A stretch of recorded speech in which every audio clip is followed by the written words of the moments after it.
వేల మందిని ప్రొఫెషనల్స్ గా మార్చిన ఇనోమాటిక్స్ తో మీరు కూడా మీ డ్రీమ్ కెరియర్ ని ఇప్పుడే స్టార్ట్ చేయండి.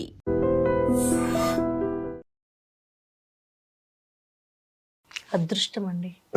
అంటే అదృష్టం. ఇంత కోట్ల ఆయన అభిమానులు ప్రపంచం నలుమూలలో ఉన్నారు. ఇంతమందిలో మేము ఆయన అభిమానం అయినందుకు మేము చాలా హ్యాపీ ఫీల్ అవుతున్నాం. బ్లెస్డ్ వే. కానీ ఆయన మా మీద చూపించిన ప్రేమ ఎవ్రీడే మేము పడుకున్నప్పుడు ఆ టైంలో ఇలా మాట్లాడారు, ఈ టైంలో ఇలా ఆయన చూపించిన ప్రేమ మా లైఫ్లో బెస్ట్ మెమరీస్ అండి. చాలా బాగా షూటింగ్లో మొత్తం కూడా ఎక్కడ కూడా నేను మెగాస్టార్ గారిని అన్నది ఎక్కడ ఎంత 0% కూడా లేదు. ఒక సొంత బిడ్డలాగా మమ్మల్ని సందీప్ని ఒక కొడుకులాగా చాలా ఎఫెక్షన్గా అసలు ఫస్ట్ సాంగ్ వచ్చిన తర్వాత ఆయన మాకు దగ్గరయ్యారు. ఎందుకంటే ఆయనకున్న ఎక్స్పీరియన్స్కి పిల్లలు వీళ్ళు నా మీద ఉన్న అభిమానంతో ఎక్కడ ఎగ్జైట్ ఉంటుంది కదండి అభిమానులని ముందు మమ్మల్ని ఫ్రీ చేసుకోవడానికి మాతో చాలా జోక్స్, ఇంట్లో ఫ్యామిలీ మెంబర్ లాగా జోక్స్. లైక్ ఎలా అంటే సందీప్ నన్ను పిలవాలంటే సందీప్ మీ ఆవిడేదయ్యా అంటారు. నన్ను పిలవంటే ఎక్కడమ్మా మీ ఆయన ఎక్కడ వెళ్ళి పిలుచుకురా. ఇలా ఒక ఫ్యామిలీ మెంబర్ లాగా మాతో కలిసిపోయి తర్వాత మాకు కొంచెం ఆ ఫియర్ అనేది తగ్గిన తర్వాత తెలియకుండానే మేము ఆయనకి చాలా దగ్గరయ్యాము. ఆయన కళ్ళల్లో మా మీద ప్రేమ చాలా అంటే ఇంకా మర్చిపోలేము. సాంగ్ అయిపోయాక మళ్ళీ అనుకుంటున్నాం మళ్ళీ ఎప్పుడు చూస్తాం మళ్ళీ చిరంజీవి గారిని. సక్సెస్ మీట్ కాల్ రాకముందు అయిపోయింది సాంగ్ అయిపోయింది మళ్ళీ ఎప్పుడు కలుస్తాం మెగాస్టార్ గారిని. నిన్న సక్సెస్ మీట్ లో కలిసి ఇప్పుడు మళ్ళీ ఎప్పుడు కలుస్తాను. నేను చాలా మిస్ అవుతున్నా చిరంజీవి గారిని. అంటే మొన్నటిదాకా ఓకే ఇప్పుడు చిరంజీవి గారి సాంగ్ చేసాం, తర్వాత ఎడిటింగ్ చేసాం, తర్వాత చిరంజీవి గారు చూస్తారు మాట్లాడతారు, ఓకే దాని తర్వాత థ్యాంక్స్ మీట్లో అక్కడెక్కడ కలుస్తాం, దాని తర్వాత సక్సెస్ మీట్ లో కలుస్తాం అంటే ఒక ఆప్షన్ ఉంది. ఇప్పుడు ఏంటి ఇప్పుడు అయిపోయింది సక్సెస్ మీట్ తో మొత్తం క్లోజ్. ఇప్పుడు మళ్ళీ ఎప్పుడు నెక్స్ట్ సినిమా స్టార్ట్ అయినప్పుడే అది ఎప్పుడు స్టార్ట్ అవుతుంది. బట్ నా దగ్గర ఒక ఇన్ఫర్మేషన్ ఉంది, చెప్పండి. మీరు కరెక్ట్ గా చెప్పాలి. చెప్తాను. ఈ సాంగ్ రిలీజ్ అయిన తర్వాత సినిమా సక్సెస్ అయిపోయిన తర్వాత ఇంత ఆడియన్స్ నుంచి ఇంత రెస్పాన్స్ వచ్చిన తర్వాత ఈ ప్రాసెస్ లో మిమ్మల్ని రామ్ చరణ్ గారు కలిశారు, మీకు ఒక ప్రామిస్ చేశారు, ఆయన చాలా ఎమోషనల్ గా మీతో మాట్లాడారని తెలిసింది. అసలు రామ్ చరణ్ గారితో ఇంటరాక్షన్ ఎలా జరిగింది? యాక్చువల్లీ నన్ను బుచ్చిబాబు గారు మనం అంటే ఈ సెట్ లో మన హుక్ సాంగ్ అయ్యేటప్పుడు కూడా బుచ్చిబాబు గారు వచ్చారు. అప్పుడు నేను బుచ్చిబాబు గారిని అడగడం జరిగింది, సార్ మన సినిమాలో ఏమన్నా చూడండి సార్ అని చెప్పారు. చెప్తే ఆయన ఇమీడియట్ గా సరే ఒకసారి కలవండి సెట్లో ఉన్నప్పుడు, మన షూటింగ్ అవుతున్నప్పుడు రమ్మంటే వెళ్ళి ఇట్లా కలిశాను. కలిసిన తర్వాత చరణ్ బాబు ఉన్నారు. చరణ్ బాబు చాలా వామ్ వెల్కమ్ ఇచ్చారు. మాస్టర్ అని చెప్పి చేతులు రెండు పట్టుకుని ఎక్సలెంట్ కంపోజ్ చేశారు నాన్నగారికి, చాలా బాగుంది మీ స్టెప్ అని చెప్పారు. నేను కూడా సేమ్ సార్ మీతో ఒక వర్క్ ఎప్పుడన్నా చేయాలంటే ఆల్వేస్ మాస్టర్ మీతో మేము వర్క్ చేయాలని కోరుకుంటున్నాము, తప్పకుండా మనం కలిసి వర్క్ చేద్దాము, ఈ సినిమాకి చేద్దాము అని చెప్పేసి ఒక చిన్న మాట చెప్పారు. So it was a great moment. అలాగే బుచ్చిబాబు గారు కూడా చాలా బాగా చెప్పారు నా గురించి. మన చరణ్ బాబుకి మాస్టర్కి ఒక ఏదో ప్లాన్ చేస్తున్నాను, ఒకసారి వచ్చిన తర్వాత పంపించి ఒక వర్షన్ పంపించమని అడిగాను అని చెప్పేసి అన్నారు. చరణ్ బాబు వెళ్ళేటప్పుడు కూడా మళ్ళీ మేము మిస్సెస్ని అడిగానని చెప్పండి అని ప్రత్యేకించి మళ్ళీ చెప్పారు. చాలా అంటే నేను ఒక్కటే లైన్ చెప్తానండి ఆయన గురించి. అంటే ఫాదర్ని చిరంజీవి గారు మెగాస్టార్ చిరంజీవి గారిని కలిశాను, ఇప్పుడు రామ్ చరణ్ బాబుని కూడా కలిశాను. నేను ఒక్కటే వర్డ్లో ఫినిష్ చేయాలనుకున్నదంటే తండ్రికి తగ్గ తనయుడు. అంతే. ఈ line perfect suits for Charan sir. అంత వెరీ నైస్ పర్సన్. సో ఇప్పుడు మేము పెద్దలో చూడబోతున్నాము.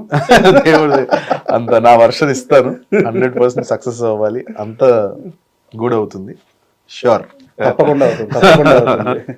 అండ్ ఈ ప్రశ్న మాత్రం ఎక్స్క్లూజివ్గా మీకే.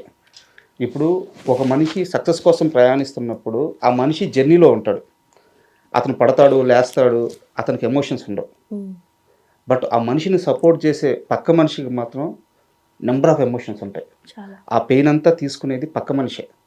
అతనికి తెలియదు ఆ పెయిన్ పడుతున్న విషయం కూడా అతనికి తెలియదు.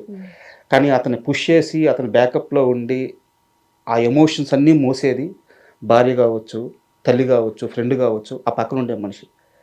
21 సంవత్సరాల పాటు ఆయన జీవితంలో అనుకున్న సక్సెస్ లేదు. ఆల్మోస్ట్ అన్ని సంవత్సరాల నుంచి మీరు ఆయనతో ఉన్నారు. ఈ సక్సెస్ వచ్చినప్పుడు ఎవరో ఒకరికి సమాధానం చెప్పాలి అని లైఫ్లో అనుకుంటారు కదా, వాళ్ళకి ఏం సమాధానం చెప్తారు? మా సక్సెసే వాళ్ళకి ఆన్సర్ అండి. పాజిటివ్. ఒకప్పుడు ఏదైతే కించపరుస్తూ డిస్కరేజ్ చేస్తూ మాట్లాడారో వాళ్ళందరికీ అవన్నీ మేము బ్లెస్సింగ్స్గా తీసుకున్నాం. కష్టపడ్డాం కసిగా, అంటే మేమేదో సాధించాలి అని మా కష్టాన్ని మేము నమ్ముకున్నాం. ఈరోజు మేము ఏదైతే సాధించామన్న గర్వం లేదు, కానీ సాధించిన సక్సెస్తో వాళ్ళకి ఆన్సర్ ఇచ్చాం.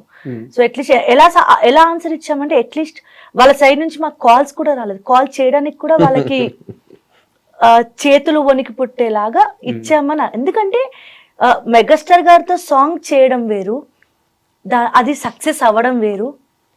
మెగాస్టార్ గారితో సాంగ్ చేయడమే అదృష్టం. తర్వాత కొన్ని కామెంట్స్ కానీ మాకు వచ్చిన ఫీడ్బ్యాక్ ఏంటంటే ఉక్కు స్టెప్తో ఒక ఊపు ఊపేశారు. కరెక్ట్. అభిమానులు, మెగా అభిమానులు మమ్మల్ని ఇక్కడ పెట్టుకొని సాంగ్ రిలీజ్ అయిన తర్వాత కొంచెం టెన్షన్ ఉండే. అస్సలు రిలీజ్ అయినప్పటి నుంచి మా సక్సెస్ అప్పుడే స్టార్ట్ అయిపోయింది. ఇండస్ట్రీలో నుంచి పెద్ద పెద్ద వాళ్ళు, అంటే వీళ్ళతో ఒక సెల్ఫీ దిగితే చాలు అనుకునే వాళ్ళు మాకు కాల్స్ నెంబర్స్ తీసుకొని మాకు కాల్స్ చేసి ఒక్కొక్కరు మాట్లాడుతుంటే ఇట్స్ లైక్ మనకేనా మన సక్సెస్ ఇది అని మేము ఆ ఫీల్ ఒక రోజంతా ఇంట్లో రిలాక్స్గా ఇట్లా ఫోన్స్ మాట్లాడుతూ నెక్స్ట్ డే ఆ రోజు భోజనం చేయలేదు, ఏం లేదు, ఇలా కూర్చున్న వాళ్ళం సోఫాలో అలా కూర్చున్నాము, కాల్స్ రిలాక్స్, కాల్స్ అంటే ఇన్ని రోజులు మేము పడ్డ కష్టం అంతా మర్చిపోయాం ఆ రోజు. అది సో ఆ ఆన్సర్ అదేం లేదండి. ఎందుకంటే ఇది ఇండస్ట్రీ, సక్సెస్ ఉంటుంది, కొన్నిసార్లు మనకి అప్ అండ్ డౌన్స్ అనేవి కామన్. ఏదో సక్సెస్ వచ్చిందని ఎగిరిపోవడం, తర్వాత అలా కాకుండా మన కష్టాన్ని మనం నమ్ముకుంటాం. ఇంకా ఇప్పటి వరకు ఎలా కష్టపడ్డామో ముందు ఇంకా బాధ్యత పెరిగింది మాకు. ఇప్పటి వరకు ఎవరెస్ట్ ఎక్కాం, ఇప్పుడు అక్కడ చలిని తట్టుకొని నిలబడాలి. అది ట్విస్ట్. యాక్చువల్గా నేను ఒక 3 years బ్యాక్ మీ ఇద్దరిని ఇంటర్వ్యూలో చూశాను. అంటే నేను వేరే ఆఫీస్లో పనిచేస్తున్నప్పుడు. నేను ఓపెన్గా చెప్తున్నాను, అప్పుడు ఇంత మెచ్యూరిటీ లేదు. ఓపెన్గా చెప్తున్నాను. అదే అవును, ఉండదు కదా ఇక, అంతేగా మరి. మీరు చాలా మెచ్యూర్గా మాట్లాడుతున్నారు. సక్సెస్ని ఎలా హ్యాండిల్ చేయాలో తెలుసుకున్నారు. Thank you. ఎంత ఒదిగి ఉండాలో తెలుసుకున్నారు. ఎలా దెబ్బల వల్ల వచ్చిన మెచ్యూరిటీ అది? అంటే అండి, ఇప్పుడు మనం స్టార్టింగ్ ఎదిగే టైంలో చిన్నప్పటి నుంచి మనం ప్రతి మనిషి 100% అలా ఉండరు. ఖచ్చితంగా తెలిసి తెలియక చిన్నప్పటి నుంచి మనం తప్పటడుగులు వేస్తూ నేర్చుకున్నవే ఉంటాయి, అనుభవాలతో నేర్చుకున్నవే ఉంటాయి. సో ఏదైనా కోటి విద్యలు కూటి కొరకు అంటారు కదా. ఒక్కొక్క స్టేజ్ లో మనము ఒక సినిమా చేసామనుకోండి, ఆ సినిమాకి ప్రొడ్యూసర్కి ప్రమోషన్ అవ్వాలి, ప్రొడ్యూసర్కి డబ్బులు రావాలని కొన్ని ప్రమోషన్స్ చేస్తాం. ఆ సినిమా కాన్సెప్ట్వి కొన్ని ప్రమోషన్స్ చేస్తాం. ఒక ఈవెంట్ చేసామనుకోండి, ఆ ఈవెంట్ రావడం కోసం ఆ క్లయింట్తో ఎలా మాట్లాడాలి, కష్టపడాలి, ఈవెంట్ బాగా రావాలి. ఒక్కొక్క స్టేజ్లో ఈవెంట్ మేనేజింగ్ దగ్గర నుంచి సంగీత్స్లో టాప్ అయ్యాము, సంగీత్స్ చేసాము, ఈవెంట్స్ చేసాము, టీవీ షోస్ చేసాము, ఇటు సోషల్ మీడియా చేసాము.